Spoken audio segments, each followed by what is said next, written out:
The death of Prince Philip, tragic though it was even at his advanced age, came at a particularly awkward moment for the British royal family. A little over a year ago, Philip's grandson Harry made the unpopular decision to resign from his duties as a royal and, what's worse, ship out to the former colonies and take up residence in Santa Barbara. Even more shockingly, he then proceeded to court the kind of media attention the royals have traditionally shunned, culminating in a tell-all interview with Oprah Winfrey. Although the sordid details of the interview were kept from the gravely ill Duke of Edinburgh at the time, it's unlikely that he would have been pleased by all the fallout. Well, despite Harry's sinking popularity in Britain after his public dirty laundry airing, he nevertheless did the right thing by returning to the UK for his grandfather's funeral. How could he, after all, desert the man who'd walked at his side when he had to follow his own mother's casket through the streets of London at the tender age of 12? Needless to say, Prince Harry may have been feeling some complicated emotions upon his return. The list spoke with two body language experts, certified movement analyst and public speaking coach Robin Coney, and life coach, relationship expert Nicole Moore, to get their take on the prince's actions at the funeral and what they may have to tell us about his new role in the family.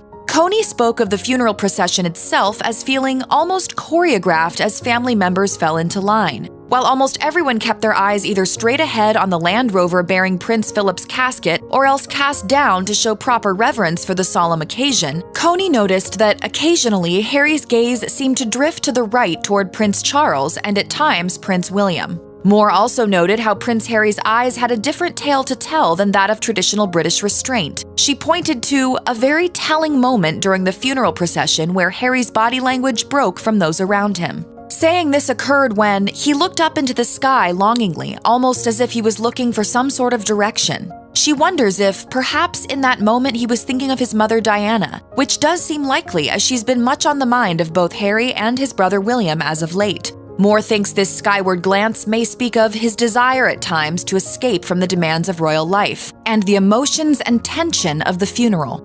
Throughout the funeral, the body language of other royal family members also revealed their own hidden truths during a decidedly difficult time for all. Speaking to the Daily Mail, body language expert Judy James said that Queen Elizabeth II's body language during the earlier moments of her husband's funeral spoke to the overwhelming grief she felt that day. Kate Middleton, meanwhile, said to have been a pillar of strength for Prince William throughout his feud with Prince Harry, seemed to be at times looking over at her brother-in-law during the service. Body language expert Believing Bruce told the Mirror that it's difficult to know exactly what the Duchess was thinking, but said that it must have been a certain type of powerful emotion, including even a look of motherly concern, as Harry was sitting apart. Following the funeral, Kate as family peacemaker emerged, the first to engage Prince Harry in conversation and by doing so bring him a step closer to his brother. The royal mediator of sorts began what seemed like an animated chat with Harry after the royals exited St. George's Chapel per the Sunday Times. Then, as her husband joined them, Kate hung back from the pair to allow the brothers a private moment to speak.